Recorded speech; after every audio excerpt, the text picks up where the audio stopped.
All right, shalom, shalom. I want to start off by giving all praises, honor, and glory to Yahweh, by Hashem, Yahweh Shai, by Hashem, Rakak Wadash. I want to say and give double honors to the apostles and the bishop elders, a great millstone for teaching us this word in truth and sincerity and for ruling well. And salutations to my fellow Akim across the four corners of the globe, preaching and prophesying in the name of Yahweh, by Hashem, Yahweh Shai. Shalom to the elect. The my brother Gabar Yahweh from GMS Hawaii, coming to you with another quick lesson, and it was inspired by last night's debate between Donald J. Trump and Kamala Harris, right? And what inspired me to do this lesson was just watching their debate, and it's all political theater. All what we saw, if you saw the debate, was political theater. They're making promises that they're not going to keep. You got a guy that's pretty much he's desperate to be the head of state again, the president. You got a woman who's desperate to be the president. She's a racial shape shifting demon, right? Kamala Harris is what she's affectionately known in my brain, right? And they're making promises that they can't keep, and especially to so-called people of color, and it doesn't matter who gets put in office. I believe through the spirit and power of Yahweh by Shem Shai that, trouble is going to brew. We had Trump with his rhetoric speaking about the third world war, which he thinks he's going to be able to stop. And then you got Kamala Harris, she not even talking about the World War III, but that's what's about to happen. You have some political pundits that believe that Kamala Harris is going to win.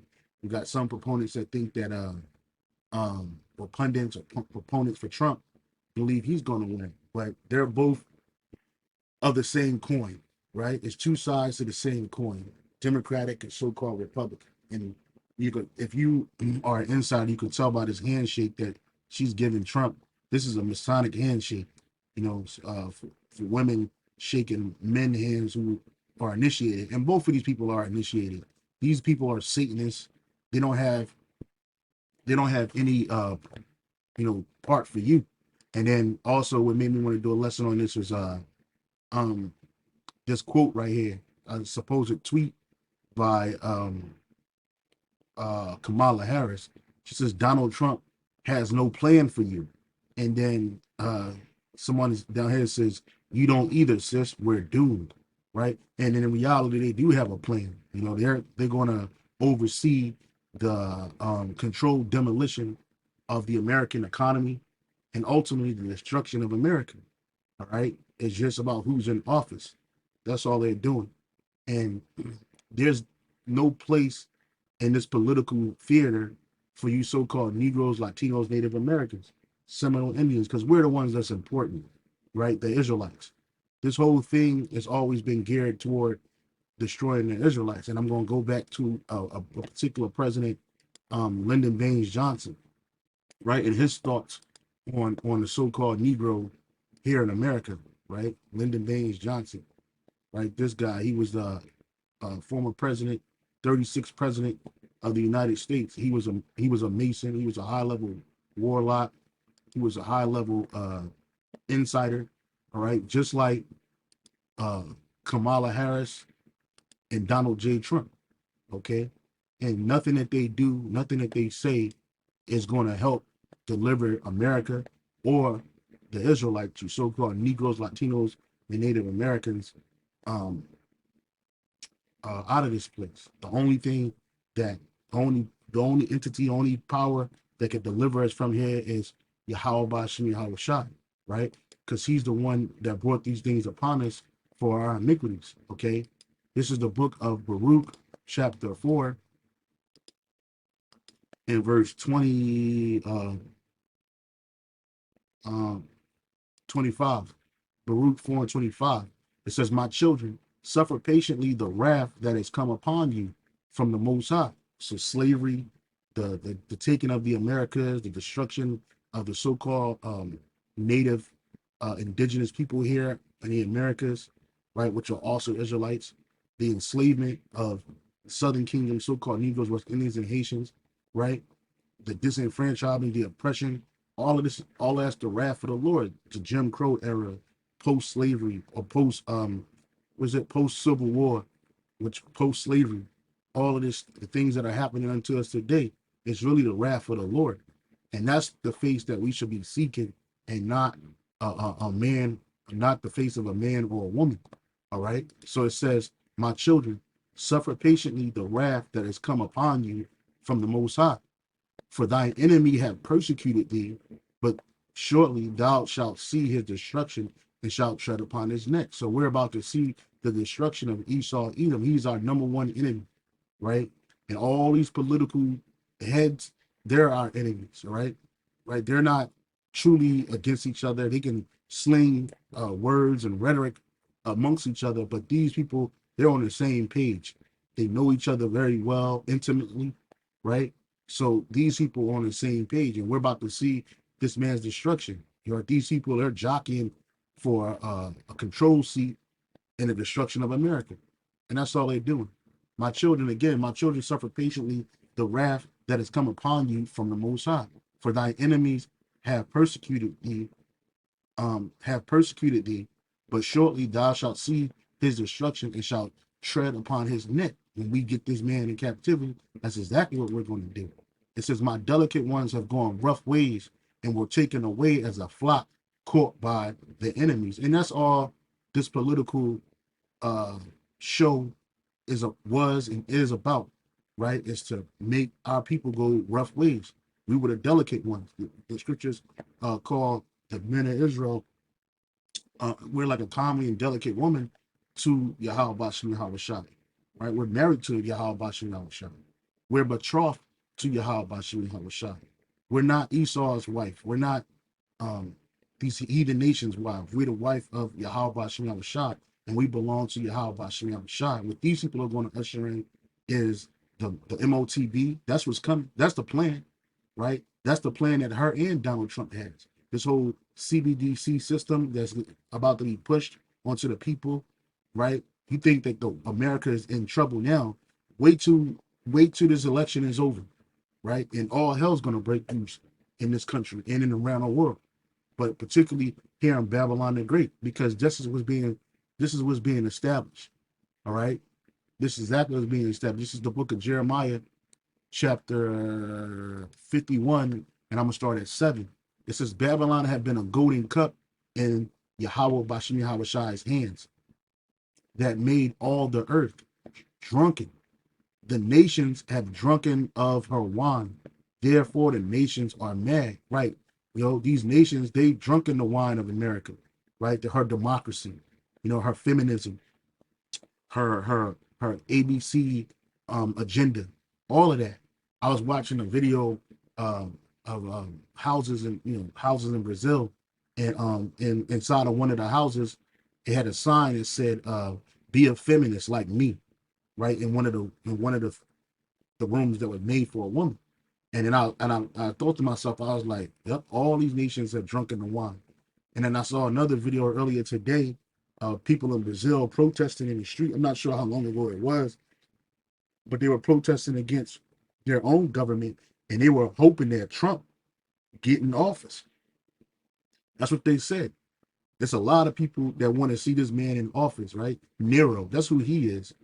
I don't know who this demon is in the reincarnation, but it doesn't matter. She's a witch and he's a warlock. And ultimately, their destruction is going to be their end, right? That's all that it's going to be, right? Because their plan is ultimately, their plan is whatever the super elite plan is. And the super elite plan is to enslave every human being on the earth through a digital awe, the MOTB, the mark of the beast, right? The chip. That's their ultimate goal. These people are nothing more than puppets to the ultra elite banking families. That's all they are, right? That's all they are. And the people are none the wiser. None of the promises. She's not going to make America great again, and neither is Trump. She's not going to rebuild the middle class in 3 to 4 years. That's not going to happen under her watch. Another catastrophe after another catastrophe is going to come, and whoever's in office is going to have to address that. They're not going to address inflation. They're not going to address the degrading of the families of America. They're not going to address housing insecurities and housing disparities, right? They're not going to, and wage disparities, they're not going to address that. No president ever did, right? And I'm going to prove it, okay? So going back into Jeremiah 51:7, Babylon had been a golden cup in the Lord's hand that made all the earth drunken. And that's what America has done, right? The nations have drunken of her wine. Therefore, the nations are mad. They're out of control, right? In the NLT, it says, in an NIV, it says, Babylon was a golden cup in the Lord's hand. She made the whole earth drunk, right? That's what America is. She's the whore that sits upon the beast. She's the whore with the name of abominations all over, witchcraft and wizardry, right? Babylon was a golden cup in Yahweh Bashem Yahushai's hand. She made the whole earth drunk. The nations drank her wine. Therefore, they have now gone mad, and that's what they have gone, right? Because they don't understand that ultimately they're ushering in the same destruction, the same destruction that's about to hit America in one form or of another. And the ultimate destruction for America is going to be nuclear destruction, right? And Trump was yelling and screaming about that at the debate. He's warning you. And he prophesied. He said that if this woman get in the office, he said America's going to be like Venezuela on steroids. And what happened in Venezuela, right? You had super ultra inflation to the point where their dollar, their money was, their currency was trash, right? People were starving in the street, right? There was pretty much a famine going on out there. Women that were professionals, right? In that country, they became whores overnight, prostitutes overnight on the corners. I think they was making, like, at one point, the average salary, yearly salary, no, it's like a monthly salary was $3, might have been $2. That's how bad it was, right?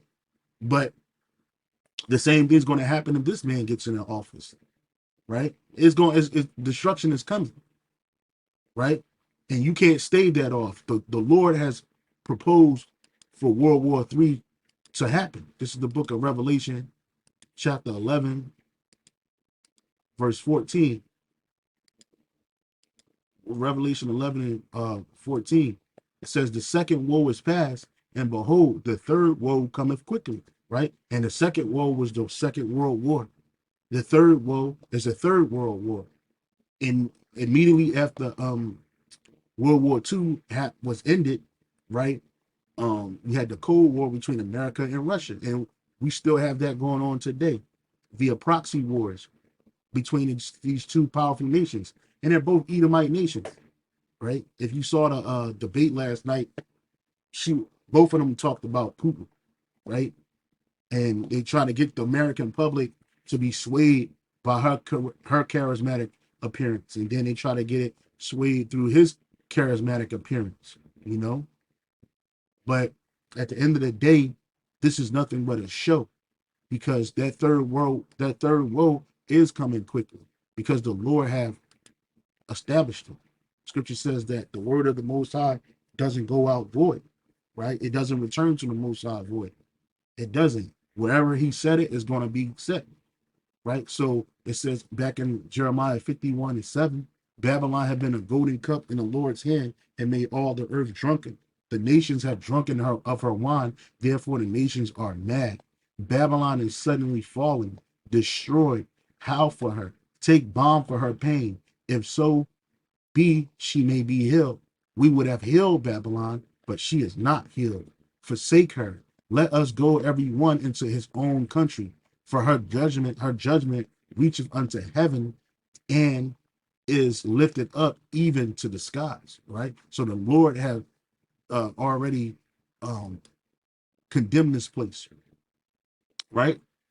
And Babylon the Great is also been spoken about in the book of Revelation 18, right? Revelation 18:1. And after these things, I saw another angel come down from heaven, having great power, and the earth was lighted with his glory. And he cried mightily with a strong voice, saying, Babylon the Great is fallen, and has become the habitation of devils, and the hold of every foul spirit, slacking in every cage, in a cage of every unclean and hateful bird. And that's what's ultimately going to be resting here when this place is finally destroyed and the fire dies down in this place. Right? Verse 3, for all nations have drunk of the wine of the wrath of her fornication. Right? All these nations have laid down in bed with America. They've taken on her ways, her customs, her ideologies, her philosophies, her witchcraft, and the kings of the earth have committed fornication with her. All these world leaders and the merchants, all these captains of industry and the merchants of the earth are waxed rich through her abundance, through the abundance of her delicacies. Slocky, right? And that's what it is. He was complaining. This guy was complaining about particular NATO countries that weren't basically putting forth their money where their mouth is, and they've been using America as for her military might and economic might. And he said that America is is losing because of it, right? Because when this dude was in office, this man was in office, Trump. He had the world on his on pins and needles, right? Because he was just taking America for a ride, right? But under Joe Biden and uh, Kamala Harris, it's the same shit, just in a blue suit, right? It's the same thing. It ain't no different. They making these nations drunk. The IMF, a lot of people don't even, you heard of the IMF, the International Monetary Fund. Where is it located at, right? Where is the IMF, right? IMF, right? International Monetary Fund, right? Or the IMF. It's located here in America. The International Monetary Fund is a major financial agency of the United Nations and an international financial institution funded by 190 member countries with headquarters in Washington, D.C., right? And we know that the IMF and the World Bank, they enslave nations via their loans, right? That's what they do. That's how they get these nations to get in bed with them. If you want more loans, you got to do as Americans do. You got to do as America said, and the European nations and allies that's behind it, right? That look at the continent, the whole continent of Africa.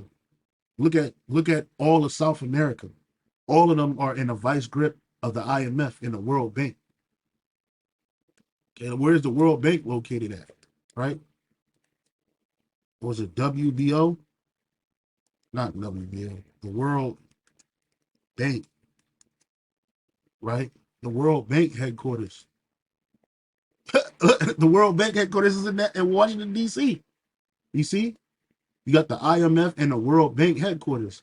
Washington, D.C. capital is the compact city of the Potomac River, bordering states of Maryland and Virginia, right? And so this is where this stuff is at. The World Bank is what? Headquarters of the World Bank is in Northwest Washington, D.C., right? So all these nations have drunken of the wine of the wrath of her fornication, right? And the merchants, they're waxed rich through her abundance, right? And of her delicacies. Okay, verse 4. It says, and I heard another voice from heaven saying, come out of her, my people, that ye be not partakers of her sins, and that ye not receive not of her plagues. And the Lord's people, that's going to be a physical voice coming out of the chariot. And who are the Lord's people? The remnant of the nation of Israel, Yasha'Allah, the elect. And the Lord's going to save us before this place is ultimately destroyed, so we don't have to die here. We won't have to partake of her sins and the destruction and the plagues. And the plagues that's coming is the nuclear missiles. And this man, he was at the debate last night. He was yelling at, bro. He was yelling at. He said, what's coming to this country is third world war and nuclear destruction. He said it. He said it, and she was ignoring it, just smiling it away, laughing it away, talking about lulling people to sleep with her rhetoric about a new America, which is going to be good for everybody. She talking about she wants to step into the future and not the past, right? She constantly talks about ignoring the things of the past, but the scripture says what? The Lord uh require that which is past, right? It says that in the book of Ecclesiastes 3 and 15. The book of Ecclesiastes 3 and 15. Okay. It says that which has been is now, and that which is to be have already been. And the most high required that which is past. Right? So there's ain't nothing new. This whole system is old, right? It's just more wicked, right? In the NLT, it says, what is happening now has happened before, right? Except for this nuclear destruction. That has never happened. But the earth was destroyed through water. And then the Lord's going to use fire this time. He gave these scientists and these engineers the inspiration to build or to basically compact what he did to Sodom and Gomorrah via fire and brimstone via the nuclear missiles now. So what has happened now has happened before, and what will happen in the future has happened before, because the Heavenly Father makes the same things happen over and over again, right? Even life. That's where you get reincarnation from. Okay, back in Revelation 8 and 4, and I heard another voice from heaven saying, come out of her, my people, that ye be not partakers of her sins, and that ye receive not of her plagues. It says, for her sins have reached unto heaven, and the Most High have remembered her iniquities, right? Because once again, this woman was talking about forgetting the past, but the Most High remember the iniquities of America. Edom, right? Adawanyam, right? The Most High remember that. And, the Lord don't look at this world like, oh, that whole slavery incident, that was just a small, blip in the history. The whole the taking of the Americas was just a blip in history, right? The captivity of his people was just a blip in history. No, the nations that did that to us, all of them paid, every last one of them, right? From the Babylonians, no, we can start over. From the Egyptians to the Assyrians to the Neo-Babylonians, all right, to the Persians and the Medes, okay, to the Greeks and to the Romans. And we're in the second leg, the last leg of the Roman Empire, man. We're at the feet of the statue of Nebuchadnezzar. Dream. We're in the feet. Some of these nations are weak, some of these nations are strong. And they're going against each other. All the while the Israelites are sitting in the middle of this whole thing, being oppressed, being destroyed, being ignored, being enslaved in some way, form, or fashion, being destroyed morally, spiritually, physically, right? Emotionally. That's what's happening. And then you want this woman who says this man don't got a plan, but she got a plan. Her plan is, both of their plans is the plan of the super elite. It ain't no other plan, right? These people don't have a dog in this fight when it comes to destroying their own people. And the scripture says an unwise king destroyeth his people. Through their policies and through their decision making, that's exactly what they cause it. Okay, back in Revelation, uh, 18 and 5, for her sins have reached unto heaven, and the Most High have remembered her iniquities. Reward her even as she rewarded you, and double unto her double according to her works. And the cup which she had filled to her double. And that's what's about to happen, right? America is your basking of glory. It's going to be destroyed. Your military might is going to be destroyed via the Son of the Most High, Yahweh Shai, right? That's who's coming. The Son of Yahweh, who is Yahweh Shai, is going to come and destroy your militaries, starting in the Middle East during this Third World War. All the nation's armies are going to be destroyed, beyond crippled. They're going to be destroyed, right? And then what's going to happen? Your super elite, even your elite politicians, they're going into captivity, right? Your elite banking families, they're going into captivity. And they're Edomites, they're primary Edomites, starting with them. And then the rest of the nations, okay? Back in Revelation, verse 7, 18 and 7, how much she have glorified herself and lived deliciously. So much torment and sorrow give her. For she saith in her heart, I sit a queen and am no widow and shall see no sorrow.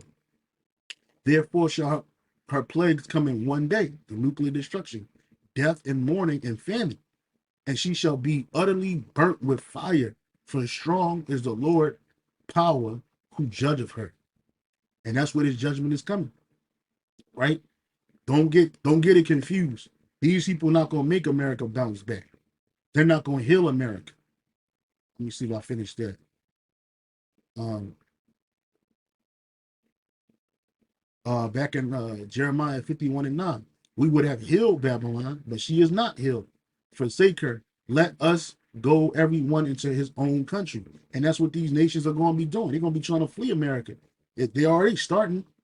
For her judgment reacheth unto heaven and is lifted up unto the skies.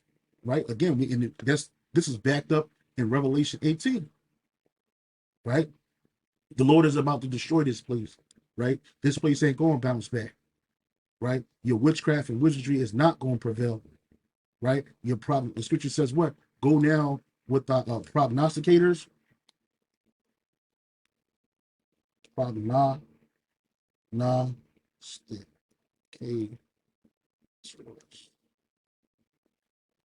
Right. It says Isaiah 47 and 13, thou art wearied in the multitude of thy counsel.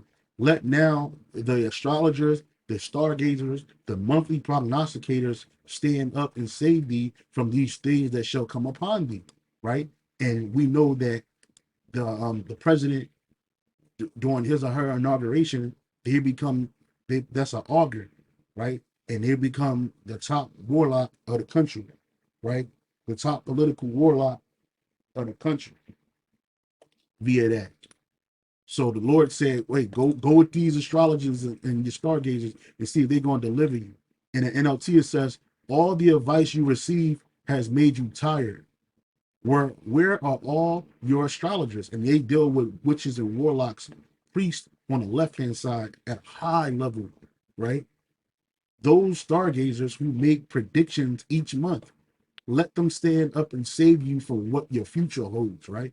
And these warlocks, this witch and this warlock, they can't save you from that. They're not going to save America from that, okay?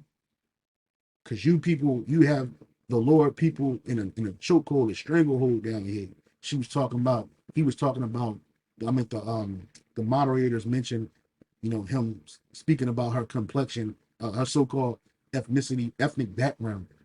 One minute she's an East Indian, the next minute she's a so-called black woman, right? He said he didn't care. He really don't care what she is, you know. He said that, and then she started going into her rigmarole. You know what I'm saying about that topic, which they were just slamming each other. They weren't really answering direct questions. They're not direct people because this is a part of their witchcraft. Their double talk, their double speech, their Freudian slips. Okay, but they're not going to save you. And this is to show you that your whole political system is geared to ensnare the Israelites, right? Particularly the House of Judah here in America. This is from Lyndon Baines Johnson. He said these Negroes, they're getting pretty uppity these days, and that's a problem for us since they've got something now they never had before, the political pull to back up their uppityness. And this is what this super Edomite warlock Lyndon Baines Johnson said. This is why Jake don't have no real pull in a political spirit. You see these other nations, they got political pull, particularly the Israelis. They got super political pull because they can back it up with finances. Jake can't do that. It says now we've got to do something about this. We've got to give them a little something, just enough to quiet them down, not enough to make a difference. I'll have those niggers voting Democratic for the next 200 years. This is Lyndon Baines Johnson. They try to refute it, but this is what he said. It's cited in a variety of contexts as an example of LBJ's opportunism, as an example of his crassness, as an example of his racism and hypocrisy. And this is what all of these politicians believe, man. Trump, Kamala Harris, Barack Obama, George W. Bush, Bill Clinton, Ronald Reagan. I'm sorry, George Bush Sr., Ronald Reagan, Jimmy Carter. You know what I'm saying? All of these people. And as an example of his racism and hypocrisy of the Democratic Party in general, we don't have a high degree of confidence that he actually said it. However, there's no question that Lyndon Johnson, despite championing the landmark Civil Rights Act in 1964 and signing into law, was also a sometimes racist. Like he turned it on and turned it off. No, he was always racist and notorious vulgarian who rarely shied away from using the N-word in private. For example, he reportedly referred to Civil Rights Act of 1957 as the nigger bill. You see? And this is your politicians, right? And he did say this shit. There's another quote. It's the same quote from Lyndon B. Johnson from Goodreads.com. It says, these Negroes, they're getting pretty uppity these days. And that's a problem for us, since they've got something now they never had before. The political pull to back up their uppityness, right? When you start asking for things that are rational, they look at it as you being uppity. Now we've got to do something about this. We've got to give them a little something, just enough to quiet them down. And that's what that civil rights bill was about, that voting bullshit. Not enough to make a difference, because your vote don't make a difference in this country. For if we don't move at all, then all their allies will line up against us, and there'll be no way of stopping them. We'll lose the filibuster. There'll be no way of putting a break on all sorts of wild legislations. It'll be Reconstruction all over again, said Senator Richard Russell Jr.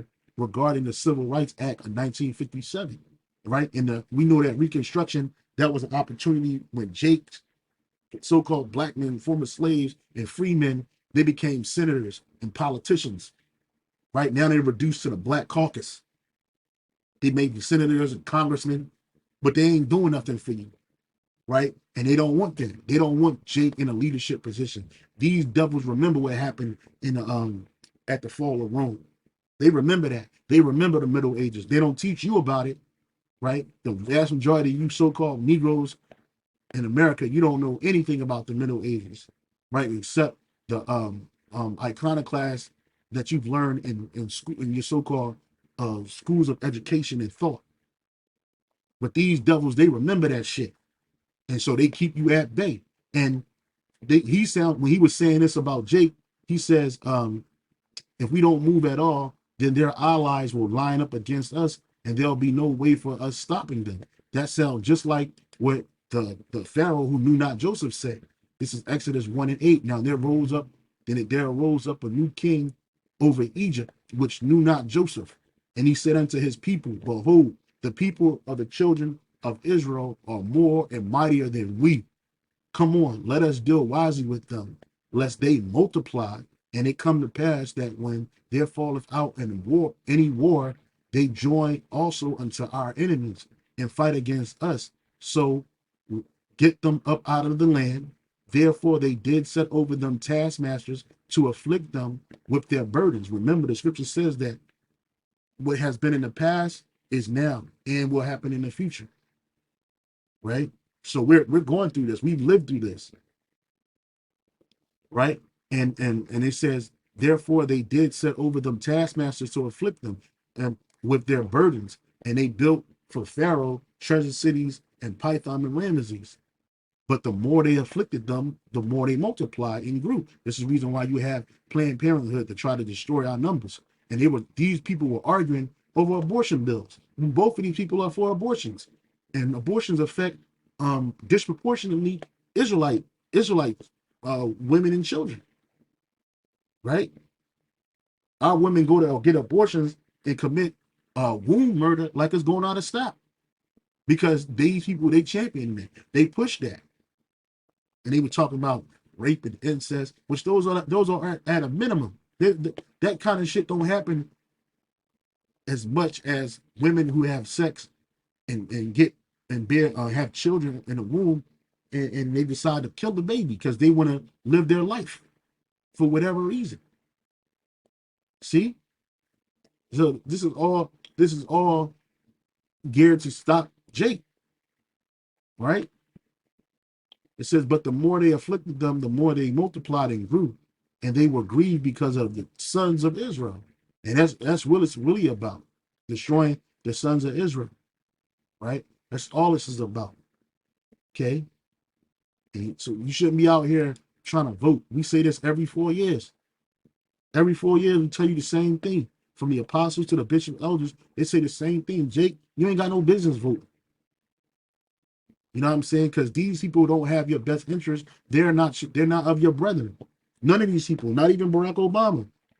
They call that nigga the first so-called black president, right? And he ain't changed nothing. He ain't changed no station for Jake. Just like the civil rights movement changed no station for you so-called Negroes here in America, or you so-called Latinos, or you so-called Native Americans, who are the children, sons and daughters of Yasha Allah, of Israel, right? Deuteronomy 17 and 14.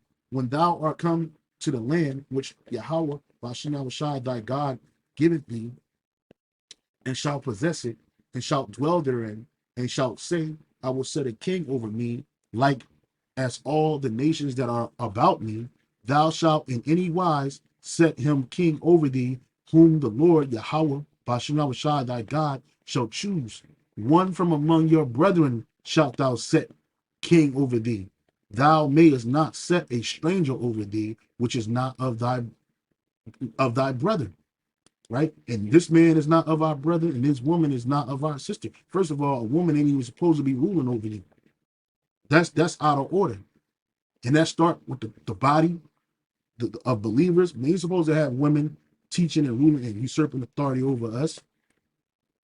But that's what they push in this world. That's a part of their philosophy. That's a part of their wine.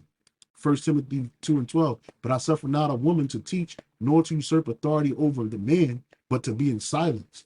In the NLT, I do not let women teach men or have authority over them. Let them listen quietly. And that's the role of a woman. But what they do, they put this bitch in a suit, a pantsuit, right? She look like she about to, she look like a raging lesbian, right? She's about to go up in there and tell you what to do.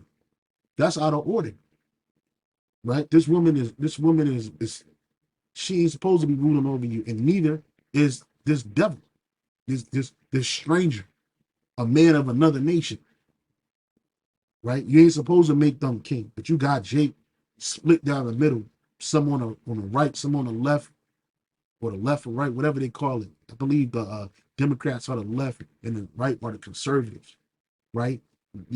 Y'all talking, you got people walking around here with shirts, niggers for Trump. You got so-called black and Latino women screaming for Kamala, right? Because she's an example for these women. They already ruling over you and destroying you. What you think gonna happen? They put this unstable creature over you, man. She ain't gonna be able to handle it. She's gonna be commander in chief. Never been in the military. He never been in the military. But damn, at least he's a man. You would think that he would be more logical than emotional, right? And in essence, that's what it's just about, man. It's like the political system is not for us, man. It's just not. It's never benefited us in any way. Even when they did something, it always came out in the end that it was all BS. It was for naught. That's why it says this in the book of Sirach, chapter 14, verse 5. 14, verse 5. It says, he that is evil to himself, to whom will he be good? He shall not take pleasure in his goods. It says, verse 7. And if he doeth good, he doeth it unwillingly. And at the last, he will declare his wickedness. Right. So any good that this man do for you is going to end up being wickedness in the end. It's going it's going to be declared. It's going to be known. Okay. It's going to be known, and you're going to be shit out of luck because this man can't deliver you. Right. The last scripture I got is Isaiah 30:5. They were all ashamed of a people. I'll start at 1. Woe to the rebellious children, saith the Lord Yahweh, that taketh counsel, but not of me, and that cover with the covering, but not of my spirit, that they may add sin to sin. That's why you got a lot of Israelites in these different world religions. You got them siding with the new Egyptians, the new Pharaoh of Egypt, which is America, right? So they can add sin to sin, right? Because they ain't going to check you on nothing you doing. They'll let you sin. They don't care, right? Because they know it's going to destroy you and keep you away from your power.